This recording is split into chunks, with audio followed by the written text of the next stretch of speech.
अकबर बीरबल की कहानी। अकबर का साला। बीरबल को बुद्धि और समस्या को भाप लेने की कला के कारण बादशाह उन्हें खूब पसंद करते थे। इसी कारण से दूसरे लोग बीरबल से उतना ही जलते थे। इन जलने वालों में से एक अकबर का साला भी था। वो हमेशा से ही बीरबल को मिला हुआ खास स्थान लेना चाहता था। बादशाह जानते थे कि बीरबल जैसा कोई और नहीं हो सकता है। वो अपने साले को भी ये बात समझाने की कोशिश करते थे, लेकिन उनका साला हमेशा कहता था कि वो भी काफ़ी बुद्धिमान है। इन सब बातों के कारण एक बार बादशाह के मन में हुआ कि अब ये ऐसे नहीं मानेगा, इसे कुछ कार्य देकर ही समझाना पड़ेगा। तभी अकबर ने अपने साले से कहा कि तुम अपने दिमाग और सूझबूझ से इस कोयले की बोरी को सबसे ज़्यादा लालची सेठ दमड़ी लाल को बेचकर आओ। अगर तुमने ऐसा कर दिया तो मैं तुम्हें तुरंत बीरबल की जगह दे दूंगा। यह बात सुनकर अकबर का साला हैरान हुआ, लेकिन उसे बीरबल की जगह चाहिए थी। इसी सोच के साथ वो कोयले की बोरी लेकर सेठ के पास पहुंच गया। सेठ ऐसे ही किसी की भी बातों में आने वाला नहीं था, इसीलिए उसने उसे खरीदने से मना कर दिया। अब अपना उदास चेहरा लेकर अकबर का साला महल लौट आया। उसने कहा कि मैं इसे नहीं बेच पाया। इतना सुनते ही बादशाह ने बीरबल को अपने पास बुलाया। उन्होंने अपने साले के सामने ही बीरबल से कहा कि तुम्हें सेठ दमड़ी लाल को यह कोयले की बोरी बेचनी है। बादशाह का आदेश मिलने पर बीरबल ने कहा कि आप एक बोरी बेचने के लिए कह रहे हैं, मैं उस सेठ को एक कोयले का टुकड़ा ही 10,000 में बेच सकता हूँ। यह बात सुनकर अकबर का साला दंग रह गया। अकबर ने कहा कि ठीक है, तुम एक ही कोयले का टुकड़ा बेच आओ। बादशाह का आदेश मिलते ही एक कोयले का टुकड़ा उठाकर बीरबल वहां से चले गए।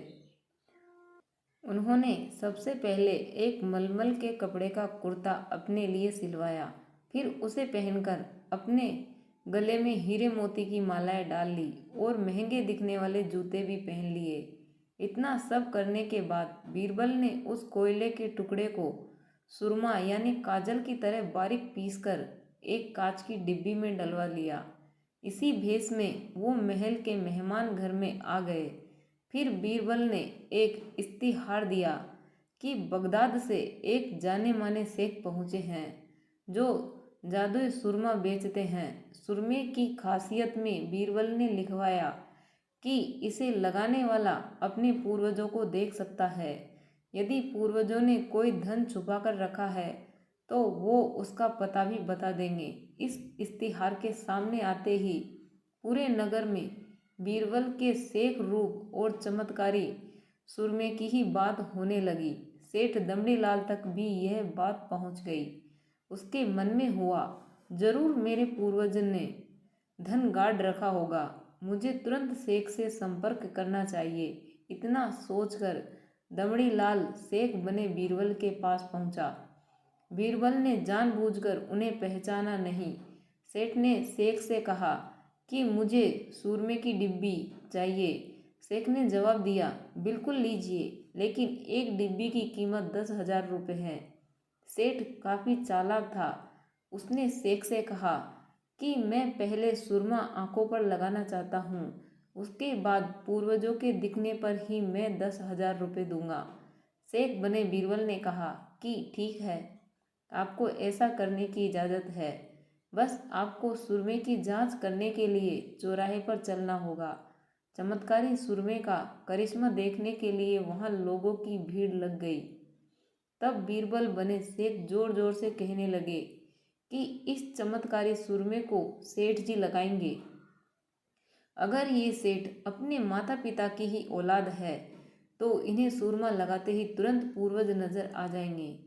पूर्वज नहीं दिखे तो मतलब यह होगा कि वो अपने माता पिता की औलाद नहीं है। असली औलादों को ही यह सुरमा लगाने पर अपने पूर्वज नजर आते हैं। यह सब कहने के बाद शेख ने सेठ के आंखों में सुरमा लगा दिया और कहा कि आंखें बंद कर लो। सेठ ने आंखें बंद की, लेकिन उन्हें कोई भी नहीं दिखा। अब सेठ के मन में हुआ कि मैंने कह दिया कि मुझे कोई नहीं दिखा तो भारी अपमान हो जाएगा।